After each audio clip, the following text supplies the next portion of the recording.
క్రీస్తునందు సహోదరి సహోదరులారా, ప్రభువైన యేసు క్రీస్తు నామములో హృదయపూర్వక వందనాలండి. ముందుగా ఇంత మంచి సమయాన్ని ఇచ్చిన తండ్రి అయిన దేవునికి ప్రభువైన క్రీస్తు ద్వారా కృతజ్ఞతాస్తుతులు చెల్లిస్తున్నానండి. అందరూ బాగున్నారండి. వాక్యం చదువుకొని తర్వాత ప్రార్థన చేసుకున్న తర్వాత పాఠంలోకి వెళదామండి. యాత్ర గారు రాసిన సువార్త 15వ అధ్యాయం. యోహాను గారు రాసిన సువార్త 15వ అధ్యాయం 7వ వచనం. నా యందు మీరును మీ యందు నా మాటలను నిలిచి ఉండిన యెడల మీకేది ఇష్టమో అడుగుడి, అది మీకు అనుగ్రహింపడు. మీరు బహుగా ఫలించడం వలన నా తండ్రి మహిమపరచబడును. ఇందువలన మీరు నా శిష్యులగుదురు. ప్రార్థన చేసుకున్నారు. పరలోకమందున్న మా తండ్రి, పరిశుద్ధ ప్రేమ గల తండ్రి, గొప్ప తండ్రి, యెహోవా తండ్రి, మీ ప్రియ కుమారుడు యేసుక్రీస్తు ప్రభువారి ద్వారా కృతజ్ఞతాస్తుతులు చెల్లిస్తున్నాము నాయన. ఆరాధన క్రమం అంతట్లో మీరే నడిపించండి నాయన. వాక్యం బోధించగా విలువారు తండ్రి, మనుషులని తిని వాక్యానుసారం నడిచే భాగ్యం దయచేయండి.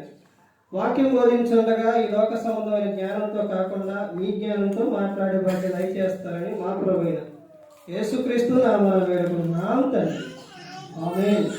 ప్రభువైన యేసుక్రీస్తు నామములో హృదయపూర్వక వందనాలండి. దేవుని కుమారుడు యేసుక్రీస్తు ప్రభువు ఈ లోకానికి వచ్చిన తర్వాత పరలోక రాజ్యం సమీపిస్తుంది కనుక మారు మనసు పొందమని ప్రకటింప మొదలుపెట్టారు. అంశం పాఠం పేరు చెప్పే ముందు కొన్ని విషయాలు చెప్పిన తర్వాత పాఠం పేరు చెబుతారు.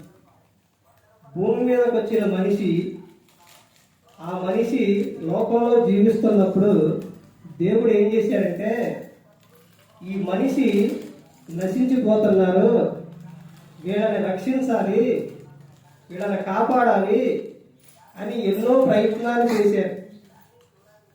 చేసిన తర్వాత ఆ ప్రయత్నాల్లోని ఎంతోమంది ప్రవక్తలను, సేవకులను, రాజులను ఎంతోమందిని పంపించారు. పంపించిన తర్వాత వాళ్ళు వచ్చేసి చెప్పేసి వెళ్ళిపోయిన తర్వాత ఎక్కడికి వెళ్ళిపోయారు? వాళ్ళ కాలం పూర్తి చేసుకొని వెళ్ళిపోయిన తర్వాత వీళ్ళు ఆ కాపరి వస్తున్నాడు, వాడు చెబుతున్నారు. చెప్పిన తర్వాత వెళ్ళిపోయిన తర్వాత అక్కడ నుంచి వెళ్ళిపోయినా, లేకపోతే వాడు జీవితకాలం పూర్తి ఆయుష్ తీరి వెళ్ళిపోయినా, ఆ తర్వాత వీళ్ళు ఎలా ఉంటున్నారంటే లోక సంబంధంగా జీవిస్తున్నారు.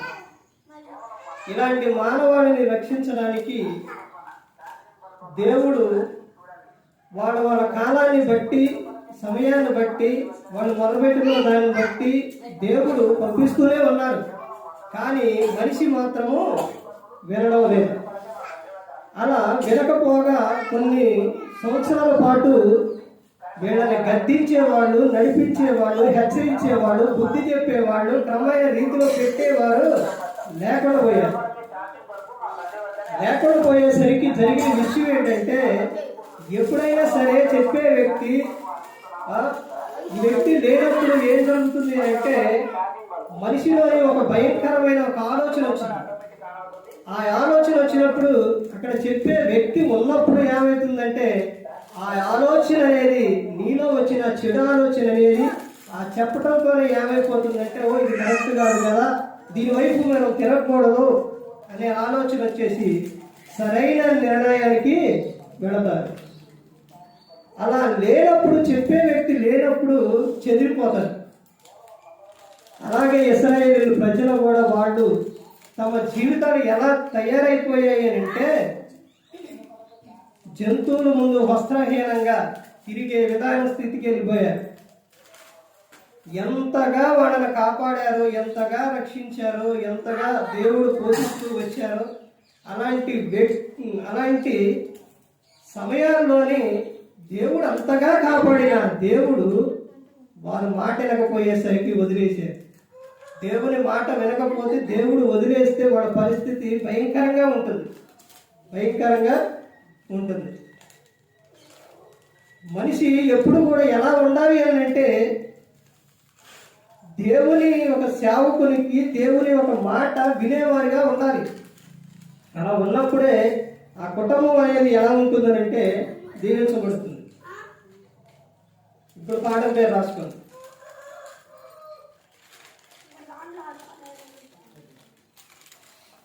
చివరి దినములలో క్రైస్తవులు ఎలా ఉండాలి? చివరి దినములలో క్రైస్తవులైన మనం భక్తులు చెబుతున్న విషయం 3 రెఫరెన్స్లు చెప్తారు, అయిపోతుంది. విషయం ఏంటంటే ఇవి ఎలాంటిది అంటే ఇప్పుడు వచ్చేసి ఇంకా కొన్ని రోజుల్లో ఎక్కడికి వెళ్తారు? కొత్త సంవత్సరంలోనికి వెళతారు.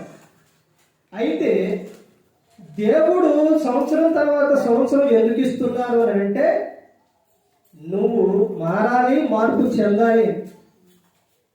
తర్వాత ఇంకో విషయం ఏంటంటే చివరి దినములు అని బైబిల్ గ్రంథం చెప్పే విషయం ఏంటంటే దానికి ఒక ఉన్న అర్థం ఏంటి అని అంటే ఈ కొత్త సంవత్సరాలు ఇవన్నీ కూడా ఇవి కాదు, కానీ బైబిల్ గ్రంథం చెబుతున్న విషయం ఏంటంటే చివరి దినములలో అనే అర్థం ఏంటంటే ఆయన ఎప్పుడు వస్తారో తెలియదు కాబట్టి ఆయన విషయాల్లో ఎలా ఉండాలని గ్రంథం చెబుతుందంటే ఏ భక్తుడు చెప్పినా కానీ సిద్ధపడి ఉండాలి, నువ్వు జాగ్రత్త కలిగి ఉండాలి, మెలుగు కలిగి ఉండాలి అని గ్రంథం చెబుతుంది. ఇవేంటంటే ఈ నూతన సంవత్సరం వచ్చే ముందు మనిషి ఎలా ఉంటారనంటే కొన్ని నిర్ణయాలు దేవుళ్ళలో తీసుకుంటారు. కొత్త సంవత్సరంలోకి వచ్చే ముందే నేను ఎక్కడికి వెళ్తా, అప్పుడు దాకా ప్రార్థనకు రానివారు నేను ప్రార్థనకి వెళ్తాను అనుకుంటాను, అప్పుడు దాకా వాక్యం చదవని వారు నేను వాక్యం చదువుతాను అనుకుంటాను, నేను ప్రార్థన చేసుకుంటా, వాక్యం చదువుతా, నేను దేవుళ్ళలో ఉంటా, ఇలాంటివి అనేది తీసుకుంటుంటా. అవి ఎప్పటి వరకు ఉంటాయి అని అంటే నువ్వు పూర్తిగా మారు మనసు పొంది నువ్వు తీసుకుంటే ఉంటాయి. అలా కాకుండా ఆ తారీఖే 1వ తారీఖే అనుకొని నువ్వు ఉంటే అది క్రమంగా కొద్దిగా నువ్వు ముందుకు వచ్చిన తర్వాత ఏదైనా ఒక శ్రమ కానీ, ఒక నింద కానీ, ఒక బాధ కానీ ఏదైనా వస్తే పోయింది నేను. అర్థమైందండి? అయితే గ్రంథం చెబుతున్న విషయం ఏంటంటే చివరి దినములలో అని అంటే అర్థం ఏంటంటే యేసుక్రీస్తు ప్రభువు ఎప్పుడు వస్తారో తెలియదు కాబట్టి నువ్వు సిద్ధపడి ఉండాలి అని గ్రంథం చెబుతున్నావు. ఇప్పుడు ఇక్కడ చదవబడిన ఈ మాటల్లోని మీకు అర్థమయ్యే విషయం ఏంటి? యోహాను గారు రాసిన సువార్త 15వ అధ్యాయం 7వ వచనంలో అర్థమైన విషయం ఏంటి? ఎవరు చెప్తున్నారు ఆ విషయం? గ్రంథాన్ని చదవకపోతే అర్థం అవ్వదు. అర్థమైందండి? ఎప్పుడైనా కానీ ఈ గ్రంథాన్ని, పరిశుద్ధ గ్రంథాన్ని మీ దగ్గర ఉంది అని అంటే మీరు దీనిని చదవాలి. ఎవరైనా చదువుకోవడం రాకపోతే చదివించుకొని వినాలి, అప్పుడే మీకు అర్థమవుతుంది. ఈ గ్రంథంలో ఉన్న మాట చెబుతూ ఉంటే మీరు చదివితేనే ఆ మాట మీకు అర్థమైంది. ఒక క్రైస్తవుని గురి ఏంటంటే క్రైస్తవుడు దేవునిలోనికి, క్రీస్తులోనికి, సంఘంలోనికి వచ్చారు అని అంటే మీరందరూ కూడా క్రీస్తు యొద్దకు ఇక్కడికి వచ్చారు అని అంటే మీరందరూ ఎవరండి? మరి బయట వాళ్ళు ఎవరు? మీరందరూ ఎవరు అని అంటే పిలవబడిన వారు. మీరందరూ దేవుని యొద్దకు దేవుడు మిమ్మల్ని పిలుచుకున్న తర్వాత వచ్చిన తర్వాత దేవుని యొక్క ఆలోచన ఏంటి, దేవుని యొక్క నియమం ఏంటి, ఆయన ఏం చెబుతున్నది తెలుసుకోకపోతే ఎలాగా, అలా చేయకపోతే ఎలాగా? మీరు ఒకసారి జాబ్కి వెళ్ళారు, అక్కడికి వెళ్ళినప్పుడు లేదా పనికి వెళ్ళినా జాబ్కి వెళ్ళినా ఎక్కడికి వెళ్ళినా ఎవరో ఒకడు పిలిచారు, వాళ్ళు మిమ్మల్ని పిలిచారు, పనికో జాబ్కో పిలిచారు. వెళ్ళిన తర్వాత వాళ్ళ కంపెనీలోని జాబ్కి వెళ్తే వాళ్ళ నియమం ఏంటి, వాళ్ళ అక్కడ ఏంటి అన్నది వాళ్ళు చెబుతారు. చెప్పిన తర్వాత మీరు విని దాని ప్రకారం ఏం చేయాలి, అది చేయాలి. అలా నేను చేయను అని అంటే ఉంచుతారు. అక్కడ పనికి వెళ్ళిన తర్వాత ఈ పని ఇలా చేయమ్మా అంటే ఇది ఇలా చేయండి అంటే నేను అలా చేయను అంటే చాలా మంచివాడు అయితే కొద్ది ఓర్పు సహనం కలిగిన వాడైతే ఆ రోజు నుంచి నెక్స్ట్ రోజు నుంచి మంచిగా వద్దులే అంటారు. కొద్ది కోపం ఉన్నవాడైతే అప్పటికప్పుడే అరుస్తారు. ఇక్కడ దేవుడు చెప్పేది కూడా ఆ విషయమే. ఏంటి అంటే మీరందరూ నా యొద్దకు వచ్చారు, వచ్చిన మీకు కావాల్సింది ఏంటి, మీరు చేయవలసింది ఏంటి? క్రైస్తవులుగా ఉన్నవారు క్రైస్తవులు చేయవలసింది ఏంటి? ఏమీ లేదండి, బాప్తిసం తీసుకున్నాం ఇక అయిపోయింది అంతే అని అనుకుంటున్నారా? బాప్తిసం తీసుకున్నంత మాత్రం పరలోకం చేరతారా?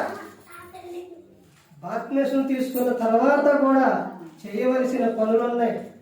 అలా చేయకపోతే నువ్వు తీసుకున్న తర్వాతే నిన్ను లోకంలోనికి లాగేస్తాడు అపవాది. అంటే నువ్వు లోకంలోకి వెళ్ళిపోకుండా ఉండాలి అని అంటే ఏం కావాలి? ఏముండాలంటే చివరి దినాల్లో అని చెప్తున్నాను కదా, చివరి దినాల్లో యేసుక్రీస్తు ప్రభువారు శిష్యులకు చెప్పిన విషయాలు ఏమైనా గుర్తున్నాయా మీకు? చివరి దినాల్లో, ఎప్పుడు చివరి దినాల్లో? ఆయన యొక్క శిలువుకు తీసుకెళ్తారు, ఆయన పట్టుకొని శిలువును తీసుకెళ్తారు, తర్వాత శిలువులో మరణించి తిరిగి తండ్రి వద్దకు వెళతారు అన్నప్పుడు యేసుక్రీస్తు ప్రభువారు గెత్సెమనే తోటకు వెళ్ళి ప్రార్థన చేసేటప్పుడు శిష్యులకు చెప్పిన విషయాలు గుర్తున్నాయా? ఏం చేయాలంట? మెలుగుగా ఉండి ప్రార్థన చేయండి, సమయం వచ్చేస్తుంది, మెలుగుగా ఉండి ప్రార్థన చేయండి. శిష్యులకు నేర్పిన విషయం యేసుక్రీస్తు ప్రభువారు. యేసుక్రీస్తు ప్రభువారు వెంట ఉంటే ఆ విషయం ఎలా ఉంటుందో తెలుసండి. ఆయన వెంట ఆయనతో సహవాసం చేస్తే ఎలా ఉంటుందో తెలుసండి. క్రీస్తుతో సహవాసం చేస్తే ఆ లక్షణాలు వస్తాయి. అసలు దేవుడు ఎందుకు పిలిచిందో తెలుసండి. ఆయన నమ్మదగిన వాడు. వాడు ఎందుకు పిలిచారు అని అంటే ఆయన కుమారుడైన క్రీస్తుని, యేసుక్రీస్తు ప్రభువారితో సహవాసం చేయటమే మనల్ని పిలిచారు. ఆయనతో సహవాసం చేస్తే ఆ లక్షణాలు వస్తాయి. ఆయన ఏం చేసేవారు? క్రైస్తవులు ఒక గురి ఏంటంటే ప్రార్థన, వాక్యము, ప్రవర్తన, ఇవి కలిగి ఉండాలి. అర్థమైందండి? ప్రార్థన నీ గదిలో ఉండాలి, వాక్యం నీ మదిలో ఉండాలి, ప్రవర్తన వీధిలో జాగ్రత్తగా ఉండాలి. అర్థమైందండి?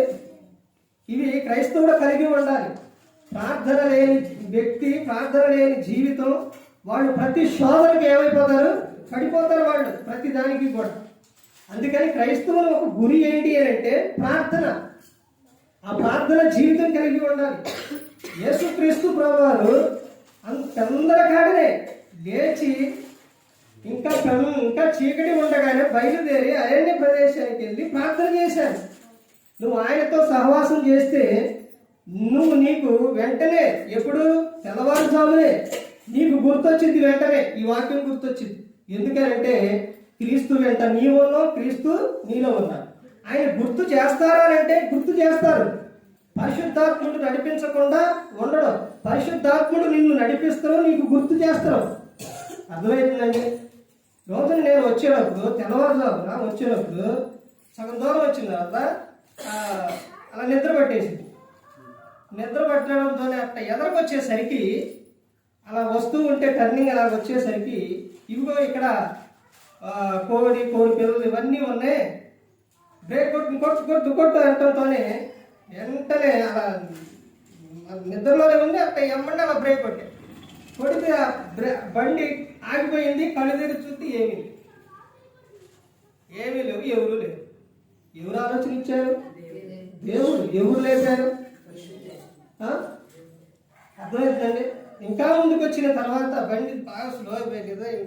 వస్తుంది. అలా కాదు, ఇలా పట్టుకొని ఇలా అంటే ఇలా కొంచెం స్పీడ్కి వెళ్ళలేరండి. ఇలా అంటే వెంటనే కళ్ళు తెరిస్తే ఎవరు? ఇవన్నీ ఏంటండి? దేవుడు మనలను నడిపిస్తారు, ఆలోచనిస్తారు, కాపాడతారు. అర్థమవుతుందండి? అది ఆయనతో సహవాసం చేస్తే నిన్ను నిత్యం కూడా ఆయన నిన్ను విడిచిపెట్టరు. ఆయన ఆలోచనిస్తారు, నిన్ను కాపాడతారు. అయితే నువ్వు చేయవలసిన విషయం ఏంటంటే యేసుక్రీస్తు ప్రభువారు ఎలాగైతే ఉన్నారో, ఆయన ఏ లక్షణమైతే కలిగి ఉన్నారో అవి కలిగి ఉండాలి. తెల్లవారుజామున ఆయన లేచి ప్రార్థన చేశారు. తెల్లవారుజామున లెగిసి నువ్వేం చేస్తావు తెలుసండి? ప్రార్థన చేస్తావు. ఆ తర్వాత ఆయన వాక్యం విషయంలో వచ్చేసరికి వాక్యాన్ని నువ్వు చదవకుండా ఉండలేవు. వాక్యాన్ని చదవకుండా ఉండలేవు. నీకు వాక్యం చదివే సమయం లేకపోయినా ధ్యానించకుండా ఉండలేవు నువ్వు వాక్యాన్ని. అర్థమైందండి? కీర్తనలో 1వ కీర్తనలో ఉన్న అర్థం ఏంటంటే, యెహోవా ధర్మశాస్త్రములను దివారాత్రములు దానిని ధ్యానించువాడు, ఆనందంతో ధ్యానించువాడు ధన్యుడు అని చెబుతున్నారు. వాక్యం చదివే నువ్వెవరో తెలుసా?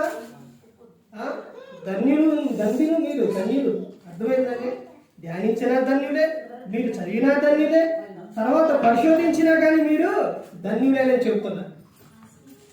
ఇక్కడ అదే చెబుతున్నారు. వాక్యం ఏమని చెబుతున్నారు అంటే, నా యందు మీరు మీ యందు నా మాటలను నిలిచి ఉన్న ఎడల మీకేది ఇష్టమో అడుగుడి అని చెబుతున్నారు.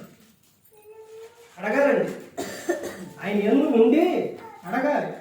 ఆ తర్వాత కింద చెబుతున్నారు, అక్కడ ఏమని చెప్తున్నారు, మీరు బహుగా ఫలించడం వలన నా తండ్రి మహిమపరచబడును, ఇందువలన మీరు నా శిష్యులగుదురు. మీరు ఏమవ్వాలంట? బహుగా ఫలించాలి. ఏ విషయాల్లో ఫలించాలి? నువ్వు అన్ని విషయాల్లో ఫలించాలి. యోహాను గారు రాసిన మొదటి పత్రికలో ఆయన పత్రికలో చెబుతారు ఏమని అంటే, ప్రియుడాని ఆత్మలో వర్ధిల్లుతున్న ప్రకారం సౌఖ్యంగా నువ్వు అన్ని విషయాల్లో వర్ధిల్లాలి. నువ్వు పని చేసుకునే విషయాల్లో, జాబ్ చేసే విషయాల్లో, తర్వాత అవి శరీర సంబంధమైన విషయాలు, ఆత్మ సంబంధమైన విషయాలు కూడా ఉన్నాయి. ఆత్మ సంబంధమైన విషయాల్లో కూడా నువ్వు ఏమవ్వాలి? నువ్వు బహుగా ఫలించాలి. నీ ప్రార్థనలో నువ్వు ఎదగాలి. వాక్యంలో నువ్వు ఎలా ఉండాలో తెలుసండి, వాళ్ళు చెప్పేవారిగా ఉండాలి. నీ ప్రవర్తన విషయాల్లో ఇంకా ముందుకు వెళ్తే, దేవుడు ఎవరి యొద్ద ఉంటాడో, దేవుడు ఎవరి యొద్ద నివాసం చేస్తారన్నది కూడా గ్రంథంలో మనకు కనపడుతుంది. ఇక్కడ ఏమని చెప్తున్నారంటే, మీరు బహుగా ఫలించడం వలన నా తండ్రి మహిమపరచబడను. మీరు ప్రార్థనకు వెళ్ళేవారు అని అంటే, అబ్బా ఇదివరకు ఎలా ఉండేవాళ్ళు? దేవుని నమ్ముకోక ముందు, ప్రార్థనకు వెళ్ళక ముందు వాడు ఇష్టానుసారంగా జీవించారు. ఇప్పుడు ప్రార్థనకి వెళ్ళే వీళ్ళు ఎంతగా మారిపోయారండి. అంటే ప్రార్థనకి వెళ్ళే వాళ్ళు ఇలా మారిపోతారా? క్రీస్తుని నమ్ముకున్న వారు ఈ విధంగా ఉంటారా అనే విధానం కలిగి ఉండాలి క్రైస్తవుడండి. క్రీస్తు యొక్క లక్షణం కలిగి ఉండాలి. అలా కలిగి ఉన్నప్పుడే దేవునికి మహిమ ఎవరి ద్వారా వచ్చింది? కుమారుడి ద్వారా వచ్చింది. ఆ కుమారుడే చెబుతాడు, మీరు బహుగా ఫలించడం వలన నా తండ్రి మహిమపరచబడును. ఆ తర్వాత ఏమంటారంట? ఇందువలన మీరు నా శిష్యులగుదురు. ఆయన శిష్యులు అని అంటే, శిష్యులు ఏం చేశారు? బైబిల్ గ్రంథంలోనే ఆ శిష్యులు ఏం చేశారండి? లోక సంబంధంగా జీవించారా? లేదు. ఆ శిష్యులు ఏం చేశారు అని అంటే, వాక్యాన్ని ప్రకటించారు, వాక్యాన్ని చెప్పారు. వాళ్ళు మంచి ప్రవర్తన కలిగి ఉన్నారు. వాళ్ళు ఆ విధంగా మీరు నా శిష్యులగుదురు అని చెప్తున్నారు. ఒక విషయం ఏంటంటే, ఒక లక్షణం ఏంటంటే, క్రీస్తుతో సహవాసం నువ్వు చేస్తే ఆ లక్షణాలు ఎలా ఉంటాయి అంటే, నీకు ఏ విషయాలు నువ్వు దేవుని విషయాల్లో కానీ, నీ పనుల విషయాల్లో కానీ, ఏ విషయాలు నీకు అశ్రద్ధ అనేది ఉండదు, నిర్లక్ష్యం అనేది ఉండదు, బద్ధకం అనేది ఉండదు. అర్థమైందండి? అన్ని విషయాలు నువ్వు ఎలా ఉంటావంటే ఆనందంగా ఉంటావు, సంతోషంగా ఉంటావు, హుషారుగా ఉంటావు. అర్థమైందండి?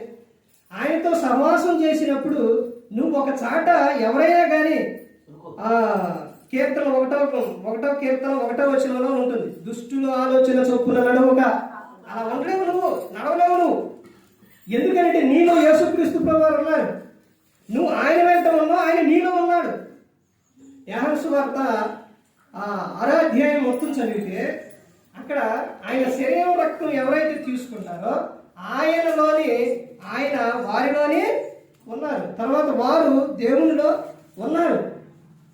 అలా నువ్వు ఉన్నప్పుడు దుష్టుల ఆలోచన చొప్పున నువ్వు నడవు, పాపుల మార్గమున నిలవు, అపహాసులు కూర్చున్న చోట కూర్చుండు. నువ్వు అసలు ఉండలేవు నువ్వు. అర్థమవుతుందండి? నాతో పాటు ఒక విషయం, నా గొప్పతనం కాదు కానండి, ఒక సేవకులే వచ్చారంటే, సేవకులే ఉన్నారంటే నా గురించి తెలియనప్పుడు ఉంటారు. అంటే వాళ్ళకి తెలియకపోతే బాగానే మాట్లాడతారు, బాగానే ఉంటారు. తెలిసిన తర్వాత కూర్చోవాలన్నా కానీ మరలా కూర్చోరు. ఎందుకో చెప్పండి. నేనేమో పెద్ద ఇదే నేను కాదు చెప్పుకోవట్లేదండి. ఎందుకో తెలుసండి, ఒక చాట వాక్యం ప్రకటిస్తున్నప్పుడు చెప్పినప్పుడు ఎవరైనా చెబుతూ ఉన్నప్పుడు ఆడ కూర్చొని నేను చేసే విధానం ఎలా ఉంటుందో తెలుసండి. వాళ్ళు చెప్పేది రాసుకుంటుంటా, వాళ్ళు చెప్పే ప్రతి ఒక్కటి కూడా రాసుకుంటా. ఈ పక్కన ఉండి అటు ఇటు కూర్చున్న వాళ్ళు నేను ఎక్క చూస్తా ఉంటారు. చూసి తర్వాత ఏం చేస్తారనంటే కొంచెం సేపు అయిన తర్వాత వేసి వెనక్కి వెళ్ళిపోతారు. ఎందుకని? వాళ్ళు కూడా అదే నా వేలో ఉంటేనే అక్కడ కూర్చోగలుగుతారు. ఎందుకనంటే సేవకులు కాబట్టి దేవుని వాక్యం వస్తున్నప్పుడు ఎవరైనా కానీ ఏం చేయాలి? వాక్యాన్ని రాసుకోవాలి, వాక్యాన్ని శ్రద్ధగా వినాలి. అర్థమవుతుందండి? అలా ఉండాలి. ఆ తర్వాత వీళ్ళు ఏమంటారనంటే ఇంకా కొంచెం బాగా తెలిసిన వాళ్ళు అయితే బ్రదర్ మీరు ముందు కూర్చోండి అని అంటారు. ఏ పని విషయాల్లో ఎందులో కూడా నిర్లక్ష్యం అనేది ఉండదు. అర్థమవుతుందండి? నేను ఒక్కనే ఉన్నప్పుడు నాతో పాటు ఇంకా ఎవరైనా మాట్లాడాలి అంటే వాక్యం నిమిత్తం తప్ప అది నా గొప్పతనం కాదండి. దేవునితో మనం సహవాసం చేసినప్పుడు ఎలా ఉంటుంది అని అంటే ఇతరులకు కూడా మన గురించి అర్థమైపోతుంది. వాక్యం నిమిత్తం తప్ప దేవుని సంఘం గురించి తప్ప ఆ విషయాలు తప్ప వేరే రారు. ఒక 5-10 మంది మీటింగ్లోకి వచ్చారనుకోండి, నేను అలా కూర్చున్నాను, వీళ్ళందరికీ కొంతమంది ఉంటారు ఇక మాట్లాడుతూ ఉంటుంటారు, మాట్లాడుతూ ఉంటారు. అయినా పెద్దవారిని గౌరవించాలి. మనం అక్కడ ఏం మాట్లాడం, కానీ మనం మౌనంగా ఉన్నా మనం చేసే ప్రతి ఒక్కటి కూడా వాళ్ళు ఏం చేస్తుంటారంటే గమనిస్తూ ఉంటారు. మన వాళ్ళని సేవకులు కాబట్టి లేదా పెద్దవారు కాబట్టి మనం వాళ్ళని ఏమనే పని లేదు. అర్థమవుతుందండి? మన ప్రవర్తన చూసి వాళ్ళే తెలుసుకుంటారు. ఆ విధంగా ఉంటుంది. ఇదంతా ఎందుకు చెబుతున్నానంటే శిష్యుల గురించి చెబుతున్నాను. నా శిష్యులు అగుదురు అని అంటే యేసుక్రీస్తు ప్రభువారు ఎలాగైతే ఉన్నారో అలాగే ఆ లక్షణాలే కలిగి ఉంటారు. అర్థమవుతుందండి? చివరి దినములలో మనం ఎలా ఉండాలో కొన్ని విషయాలు చూసి ముగించుకుందాం. చూడండి, ఆ చివరి దినాల్లో ఒక ఆయన ఒక గ్రంథంలోని ఒకే పుస్తకం రాశారు. ఒకే పుస్తకం, ఇంకొక పుస్తకం లేదు. బైబిల్ గ్రంథంలోని కొన్ని ఒకటే పత్రిక, ఒకటే అంటే ఇవన్నీ కూడా ఒక్కొక్కటే కొన్ని ఉన్నాయి. అర్థమైతే తెలుసండి?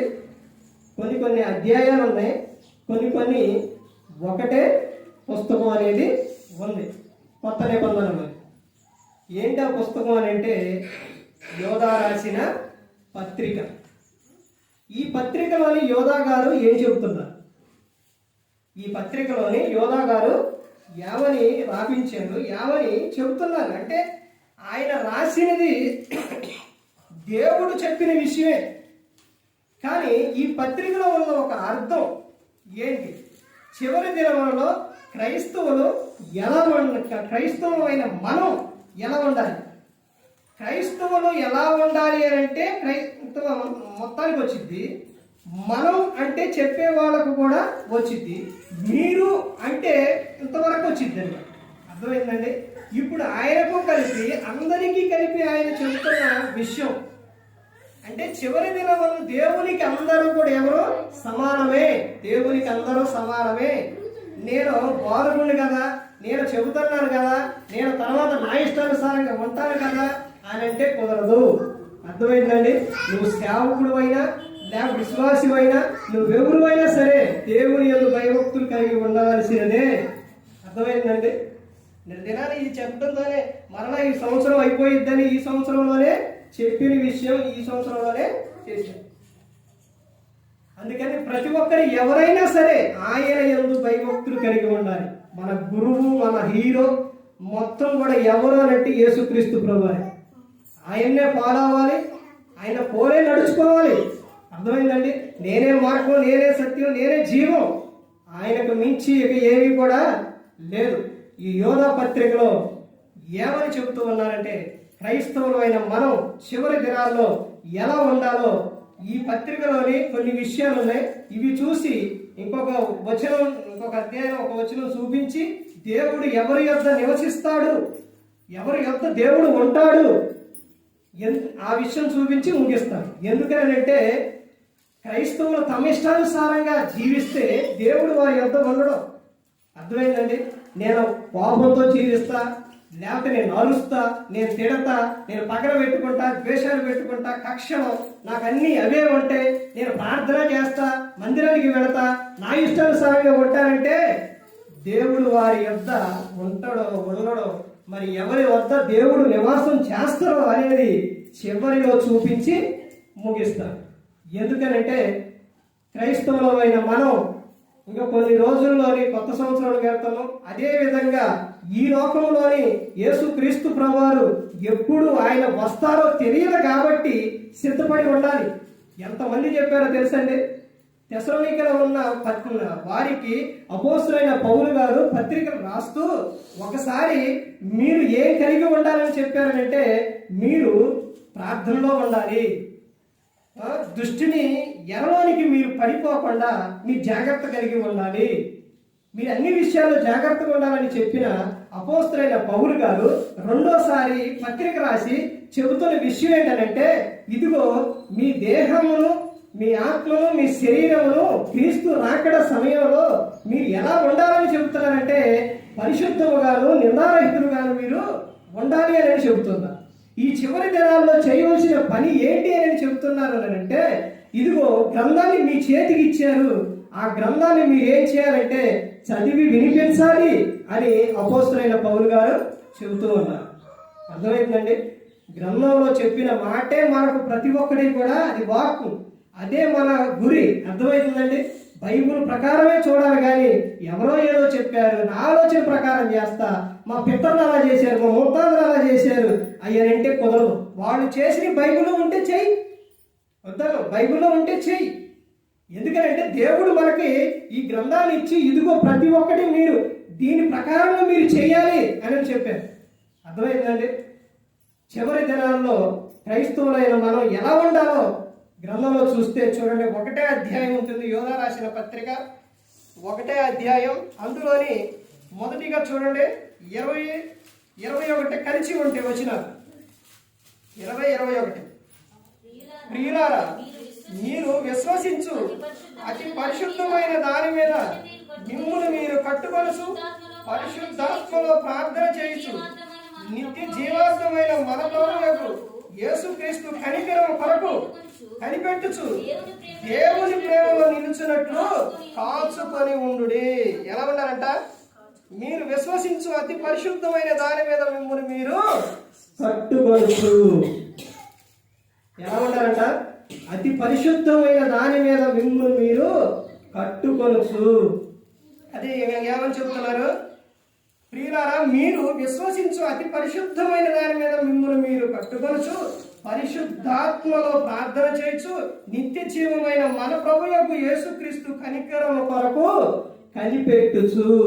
ఆయన ఎలాగైతే కనికరం కలిగి ఉన్నారో ఆ కనికరము కలిగి ఉండాలి. యేసుక్రీస్తు ప్రభువు అందరి పట్ల కనికరం చూపిస్తూ అందరి పట్ల దీర్ఘశాంతం చూపిస్తున్నాడనంటే ఎందుకండి? ఎందుకు యేసుక్రీస్తు ప్రభువు అందరి పట్ల దీర్ఘశాంతం చూపిస్తాడు చెప్పండి?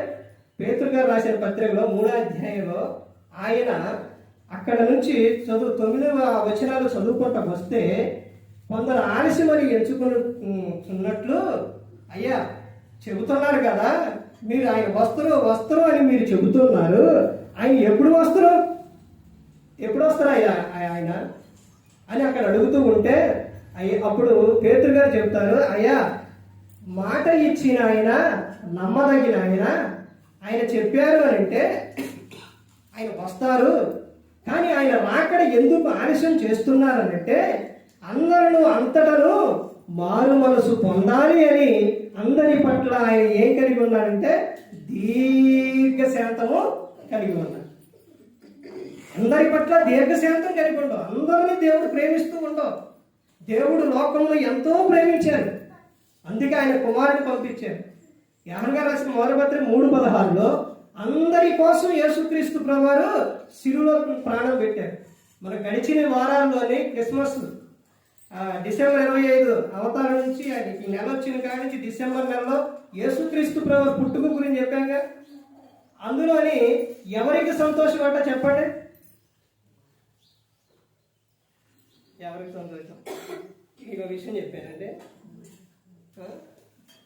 ఈ మైకు అనే యంత్రం ద్వారా ఎంతమంది వింటున్నారో తెలుసండి? మన ఎంతమంది అడిగారు తెలుసు నన్ను? ప్రార్థన అయిపోయిన తర్వాత మీరేమి చెప్పలేదు అనుకోండి, మీరు బయటికి వెళ్ళిన తర్వాత ఇక్కడ చెప్పలేదు అనుకోండి, బయటికి వెళ్ళిన తర్వాత అడుగుతారు, నన్ను అడిగారు. అర్థమైందండి? నన్ను అలాగే అడిగారు. ఏమని అడిగారు తెలుసా?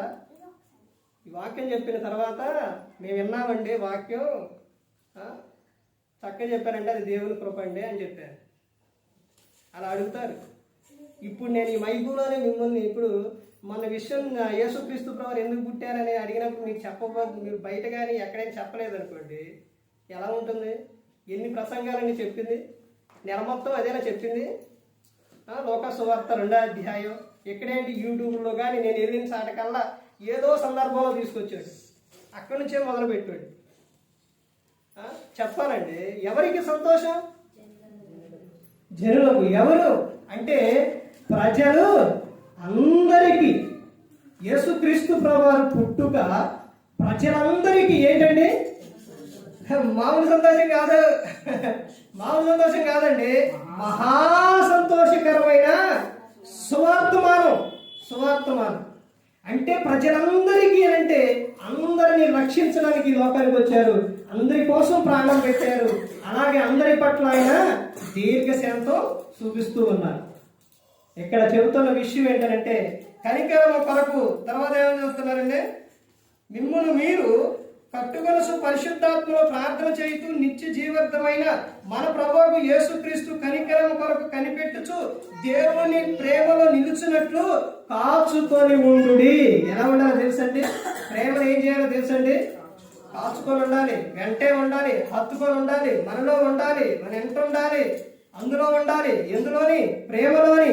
అపోస్తలుడైన పౌలు గారు కొరింథీయులకు రాసిన పత్రికల్లోని ఇంకా ఎవరైనా చెప్పినప్పటికీ కూడా, యాహర్ గారు చెప్పినా కానీ వీళ్ళందరూ కూడా ప్రేమ గురించి చెప్పినప్పుడు ప్రేమ ఎలాంటిదంట? ప్రేమ ఎలాంటిది? శాశ్వతమైనది. అర్థమైందండి? ప్రాముఖ్యమైనది ప్రేమ. ఆ ప్రేమ కలిగి ఉండాలి. స్వచ్ఛమైనది ప్రేమ. ఎంత ప్రేమ గురించి యాహర్ గారు అయితే, దేవుడు ప్రేమస్వరూపి, ప్రేమ లేని వాడు దేవుణ్ణి చూడలేడు అని చెబుతున్నాడు. నువ్వెన్ని దాన ధర్మాలు ఎన్ని చేసినా, లేకపోతే నువ్వేది చేసినా కానీ నీలో ప్రేమ లేకపోతే మొత్తం వ్యర్థం అని చెబుతున్నారు. అందుకనే ఇక్కడ కింద వచనాల్లో ఏమని చెబుతున్నారు? దేవుని ప్రేమలో నిలుచున్నట్లు కాచుకొని ఉండుడి. దేవుని ప్రేమలో ఉండాలి. ఆ ప్రేమ యందు కలిగి ఉన్నప్పుడు ఒకరు నిన్ను గౌరవిస్తారు, నువ్వు ఒకరిని గౌరవించగలుగుతావు. తర్వాత ఇంకా ముందుకెళ్తూ చూడండి వచనాల్లోనే. తర్వాత ఇంకా ఏమని చెప్తున్నారంటే, పరిశుద్ధాత్మలో ప్రార్థన చేయవలను. తర్వాత నిత్య జీవార్థమైన మన ప్రభువు యేసుక్రీస్తు కనికరము కొరకు కనిపెట్టుకొని ఉండాలి. తర్వాత దేవుని ప్రేమలో నిలుచున్నట్లు కాచుకొని ఉండవాలి. అర్థమైందండి? క్రైస్తవులమైన మనం ఎలా ఉండాలి అని అంటే ఈ విధంగా కలిగి ఉండాలి. అంటే పరిశుద్ధాత్మలో ఏం చేయాలి? ప్రార్థన చేయాలి. అంటే నిత్యం నువ్వేం చేయాలంటే ప్రార్థన చేయాలి. క్రీస్తు మనలో ఉన్నప్పుడు, మనం క్రీస్తు యందు ఉన్నప్పుడు అసలు ఆయనతో మాట్లాడుకోకుండా ఉండలేము. ఒక వ్యక్తి ఇష్టమైతే ఆ వ్యక్తికి ఏం చేస్తామండి? ఆ వ్యక్తితో మాట్లాడాలనే వస్తాం. ఆ వ్యక్తి కనబడకపోతే ఫోన్ చేస్తాం. ఆ ఫోన్ కాకపోతే ఎక్కడ ఉండారో కనుక్కుంటాం. లేకపోతే పక్కన ఇంకెవరిదైనా నెమ్మరైనా కానీ తీసుకొని ఫోను చేస్తాం. మరి దేవుడు నీకు ఇష్టమైతే, దేవుడిని నువ్వు ప్రేమిస్తూ ఉంటే ఆయనతో మాట్లాడుకోకుండా ఉంటావు నువ్వు? ఉండలేరు అసలు. ఉదయం లెగంగానే భూమి మీద నీ కాలు అలా నిలవంగానే ముందు నీ స్వరం ఆయనకు వినబడుతుంది. కీర్తన గ్రంథం కీర్తన గ్రంథాల్లో ఉంటుంది. అర్థమైందండి? 5వ కీర్తనలో కానీ ఈ కీర్తనలన్నింటిలో ఏమని ఉంటుందంటే, దేవా ఉదయమునే నా కంఠస్వరం నీకు వినబడును అని దావీదు గారు చెబుతారు. ఉదయమునే మన కంఠస్వరం ఆయనకి వినపడాలి. ఉదయం లేకగానే నేను ఎప్పటికీ ప్రతి దినం ఉదయం ఎక్కడైనా ఉన్నాయి, ఏ ప్రాంతాలను ఎక్కడైనా ఉన్నాయి, ఉదయం లేకగానే చేసేది ఏంటంటే బైబుల్ పాటల బుక్ ప్రార్థనకి వెళ్ళినప్పుడు ఉంటుంది, లేకపోతే మనసులోనే ఉంటాయి. ఏంటి? పాట, తర్వాత వాక్యం. ఉదయం లేగంగానే ప్రార్థన చేసుకొని మరలా బైబుల్ బుక్ తీసుకొని ఒక పాట, తర్వాత వాక్యం చదువుకొని ప్రార్థన చేసుకున్న తర్వాతే ఏదైనా. ఒక్కొక్క సందర్భాల్లో వివాహానికి వచ్చేసి తెల్లారుజామునే ఏం చేస్తుంటారంటే ఈ వేరే చాటకే అమ్మాయిని తీసుకురావడం లేకపోతే ఇలా వెళ్ళటం అనేది జరిగింది కాబట్టి ముందే నాకేం చేస్తారంటే, ఇదిగోండి తెల్లారుజామున ఈ టైంలో మీరు రావాలి, లేకపోతే ఈ సమయాల్లో మేము ఫోన్ చేస్తూ ప్రార్థన చేయాలంటారు. అప్పటికి ఏం చేస్తారో తెలుసండి, నేను అప్పుడు లెగాను కాబట్టి అంతకు ముందే లేచి ప్రార్థన చేసుకుంటాను. ఎందుకంటే మనం ముందు మాట రాగానే ఆ మాట ఎవరు కనపడాలి? ఎవరిని కనపరచాలి? దేవునికి చెప్పాలి, దేవునితో మాట్లాడుకోవాలి.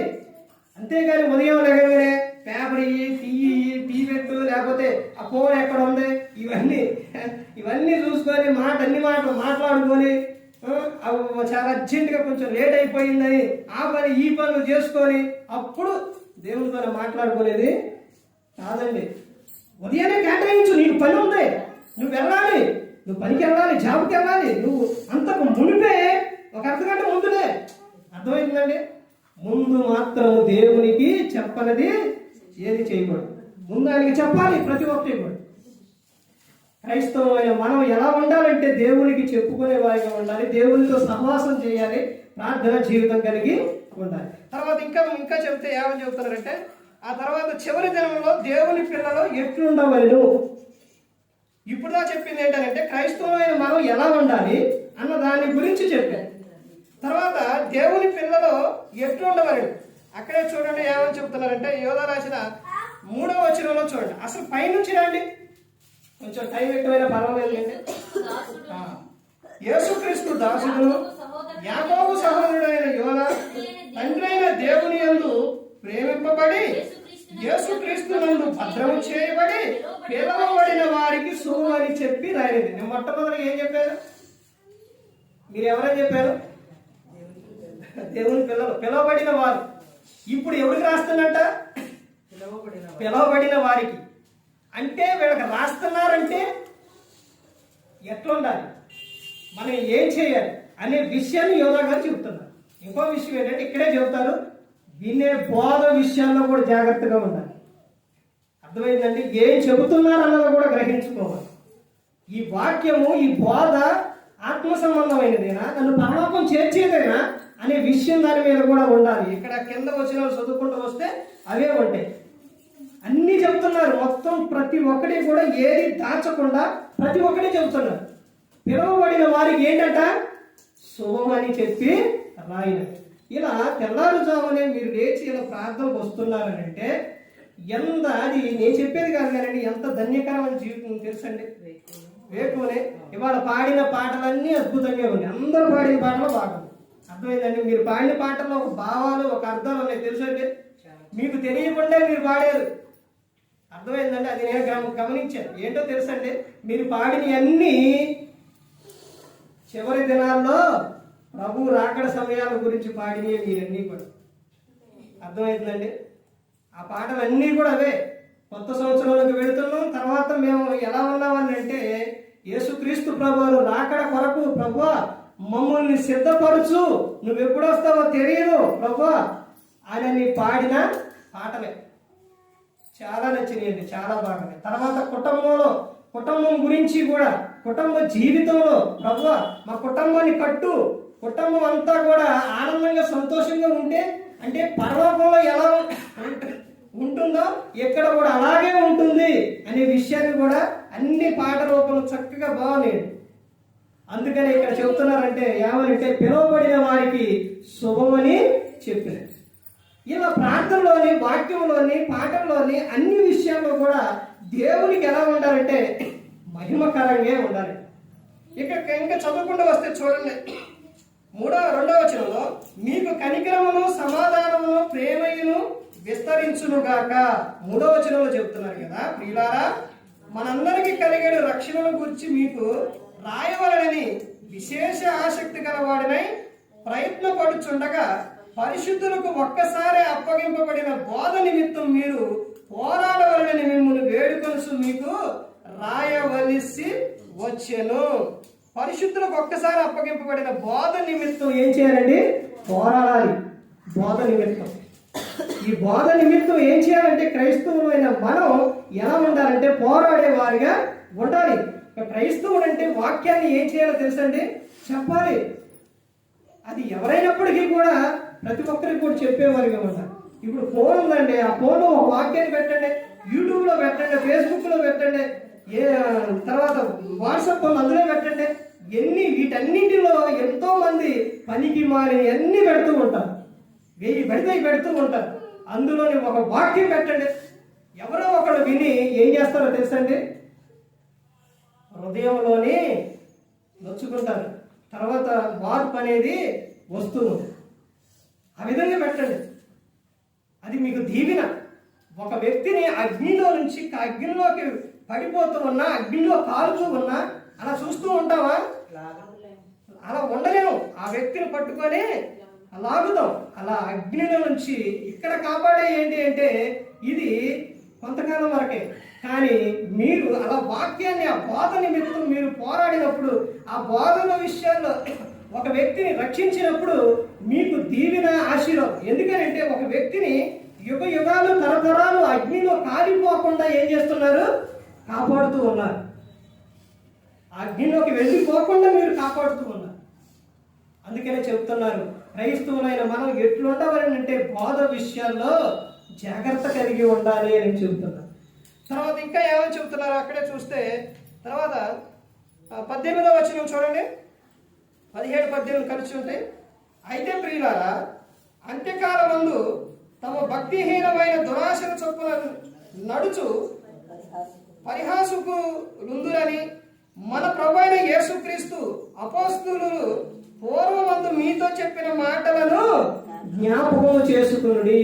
అపోస్తలైన పౌలు అంటే అపోస్తలులు చెప్పిన బోధనలు ఏం చేయాలంట? జ్ఞాపకం చేసుకునుడి. ఆ బోధన జ్ఞాపకం చేసుకోవాలి. వాడు చెప్పిన మాటలు జ్ఞాపకం చేసుకోవాలి. ఈ చివరి దినాల్లో ఏం చేయాలంటే, క్రైస్తవులు ఏం చేయాలంటే ఏదైతే చెప్పారో గ్రంథంలోని ఆ మాటలు జ్ఞాపకం చేసుకోవాలి. అదే చెబుతున్నారు. తర్వాత ఇంకా ముందుకెళ్తే ఇంకా చాలా విషయాలు ఉన్నాయండి. తర్వాత అక్కడే చెబుతున్నారు, మన ప్రభువైన యేసుక్రీస్తు అపోస్తలులు చెప్పిన మాటలను జ్ఞాపకం చేసుకోవాలి. క్రైస్తవమైన వారి గురి ఏంటి అంటే యేసుక్రీస్తు ప్రభువు చెప్పిన మాటలు, అపోస్తలులు చెప్పిన ఆ మాటలు క్రైస్తవులకి నిత్యం కూడా ఏం గుర్తు, మనసులోనే గుర్తుకు రావాలి. ఆ బోధ గుర్తుకు రావాలి వాడు చెప్పిన. తర్వాత ఇంకా ఏమని చెబుతున్నారంటే చూడండి, కనికరం కలిగి ఉండవలను 22వ వచనంలో.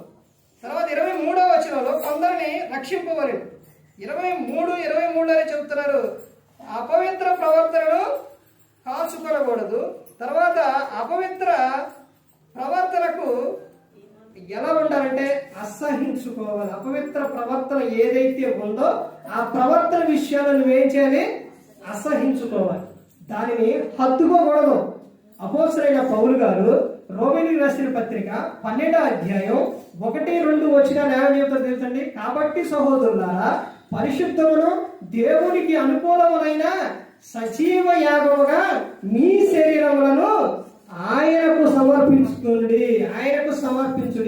ఇట్టి సేవ మీకు యుక్తమై ఉన్నది. తర్వాత ఈ లోక మర్యాదను మీరు అనుసరింపగా ఉత్తమమును దేవునికి అనుకూల యాగములై ఉన్న సజీవ యాగముగా ఏం చేయాలి? మీ శరీరాన్ని సమర్పించుకోవచ్చు. మేలైన దానిని ఏం చేయాలంట? చేపట్టాలి. హత్తుకొని ఉండాలండి. ఇక్కడ అదే చెబుతున్నారు, అపవిత్ర ప్రవర్తనకు మీరేం చేయాలి? దానిని అసహించుకునే వారిగా ఉండాలి. చివరిగా చూడండి, దేవుడు ఎవరి యొద్ద నివసిస్తారన్నదే చివరిగా చూసి ముగించుకుందాం. యెషయా గ్రంథం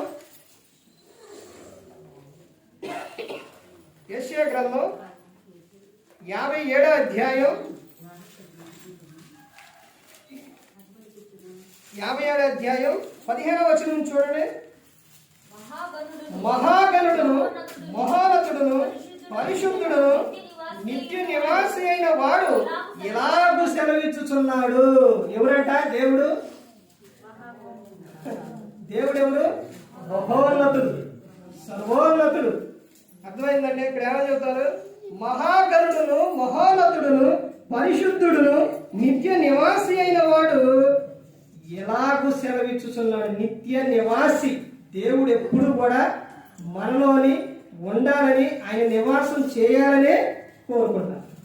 అందుకనే మందిరం విషయానికి వచ్చేసరికి, ఆలయం అనే విషయానికి వచ్చేసరికి, మందిరం అనేసరికి రెండు విషయాలుగా కనబడుతుంది. అర్థమైందండి? ఒకటి, అందరూ కూడుకొని దేవుని ఆరాధించే స్థలం మందిరం. తర్వాత అంటే మనుషులు అక్కడ ఉంటేనే అది మందిరం. ఎక్కడ ఇద్దరు ముగ్గురు కూడి ఉంటారు అక్కడ నేను ఉంటానని చెప్పి ఉన్నారు. అర్థమైందండి? ఆ తర్వాత రెండో విషయం ఏంటంటే, దేవుడు నివసించే ఆలయం ఏది అంటే మన హృదయము. ఆ హృదయం ఎలా ఉండాలంటే పరిశుద్ధంగా ఉండాలి. ఆయన ఏమని చెప్తున్నారంటే చూడండి, నిత్య నివాసి అయిన వాడు ఎలాగూ సెలవిచ్చున్నాడు. కింద వచ్చిన, నేను మహోన్నతమైన పరిశుద్ధ స్థలములో నివసించువాడను, అయినను వినయము గల వారి ప్రాణమును ఉజ్జీంపజేయుటకును, నలిగిన వారి ప్రాణమును ఉజ్జీవింపజేయుటకును, వినయము గల వారి యొద్దను, దీన మనసు గల వారి యొద్దను నివసించుచున్నాను. దేవుడు ఎక్కడ నివసిస్తారంటే ఇప్పుడు చెప్పండి. దేవుడు ఎవరి యొద్ద ఉంటాడంట? నిత్యం కోపపడే వాళ్ళ దగ్గర ఉంటాడా?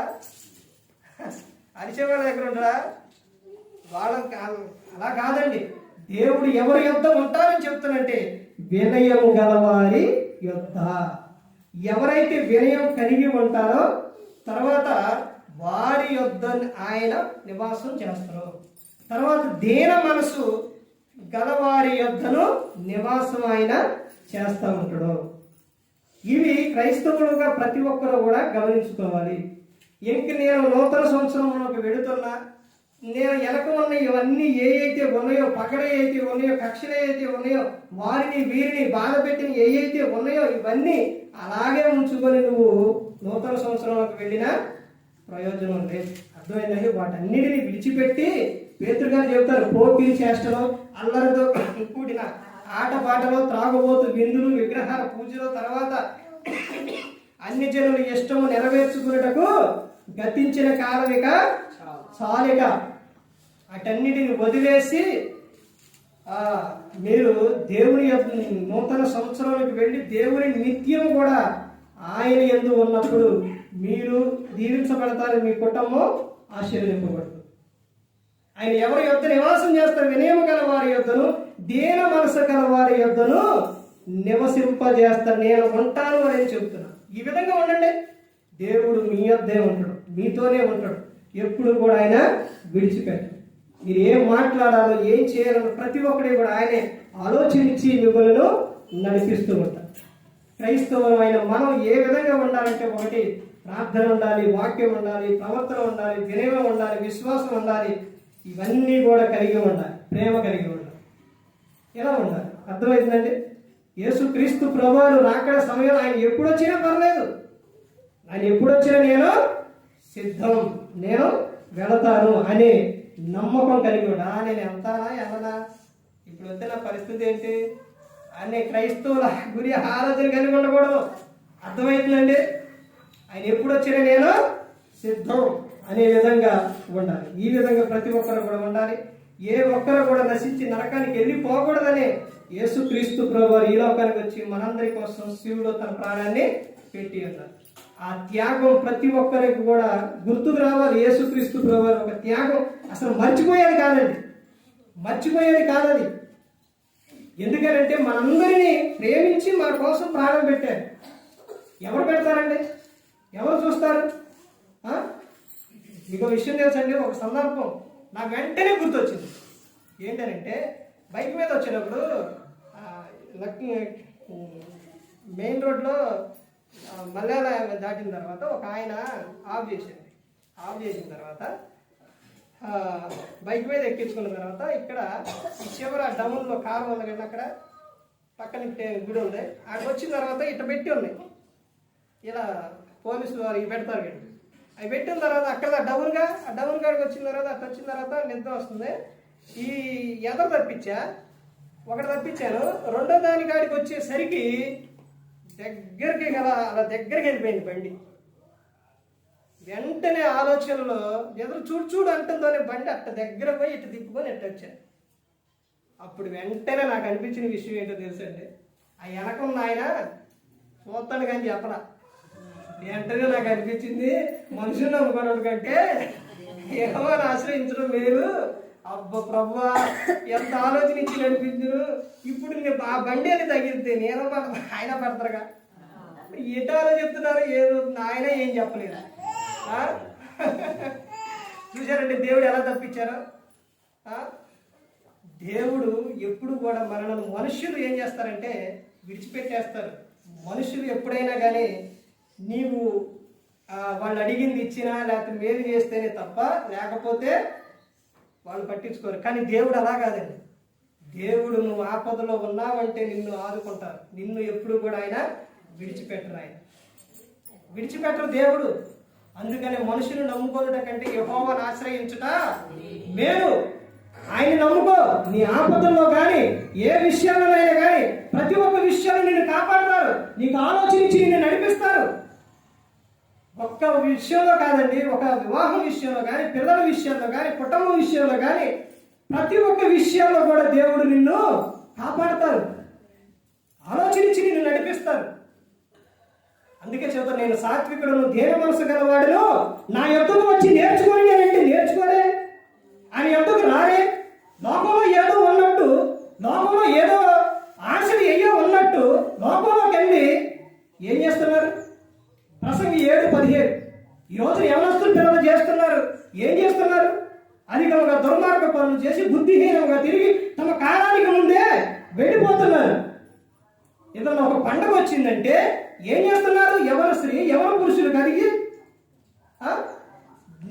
డ్యాన్స్ వేయటాలు. అసలు ఎంత భయంకరంగా ఉందనంటే, తాగి ఆ బైక్ ఎక్కడ తగిలిద్దో ఏమైందో తెలియదు. వెనకమాల ఎన్నో ఆశలు పెట్టుకున్న తల్లిదండ్రి, ఈ తల్లిదండ్రులు కూడా చేస్తున్న విషయం ఏంటంటే వీళ్ళు మందిరానికి తీసుకురారు. వాళ్ళకి దేవుడి గురించి చెప్పరు. ఒక యవన స్త్రీ, యవన పురుషులు స్టేజీ మీద జతలేసుకొని డ్యాన్స్ వేస్తున్నారంటే ఈ తల్లిదండ్రులు ఏం చేస్తున్నారు? ఆ బంధువులు లేరా? లేకపోతే ఎవరు మనుషులు కాదా? ఏం చేస్తున్నారండి? వాళ్ళు ఎగురుతూ ఉంటే అక్కడ ఇక్కడ పట్టుకుంటూ ఉంటే అసలు అసభ్యకరమైన విషయం. అసలు ఎక్కడో రహస్యముగా భార్యాభర్త బంధం దేవుడు అది రహస్యముగా చేయవలసింది స్టేజీల మీద డ్యాన్సులు. ఎంత భయంకరం! అవి తీసి మళ్ళీ వీడియోలు పెట్టడం ఫోన్లలో. అసలు క్రైస్తవులేనా? అసలు వీళ్ళు ప్రార్థనకు వెళ్ళేవారేనా? ఎంత భయంకరమైన విషయం అండి. ప్రతి ఒక్కరు కూడా తెలుసుకోవాలి, ఇలాంటివి చేయకూడదు నాయన. ఇలాంటివి చేస్తే అది ప్రమాదం అండి. ఇదేదో ఆనందం, సంతోషం అనుకుంటారు కాసేపు, ఆ తర్వాత ఉంటుంది ప్రమాదం.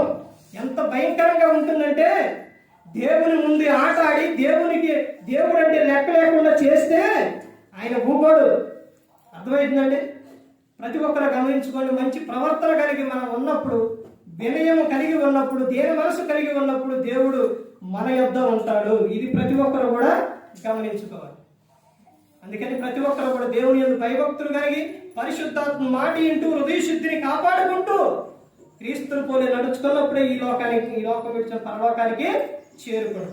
మరి ఈ విధంగా నిలబెట్టి మాట్లాడించిన తండ్రి అయిన దేవునికి కృతజ్ఞతాస్తుతులు చెల్లిస్తూ, ఎంతవరకు శ్రద్ధగా ఉన్న మీకు ప్రభు పేట హృదయపూర్వక వందనాలు చెల్లిస్తూ ఈ మాట ముగిస్తున్నా.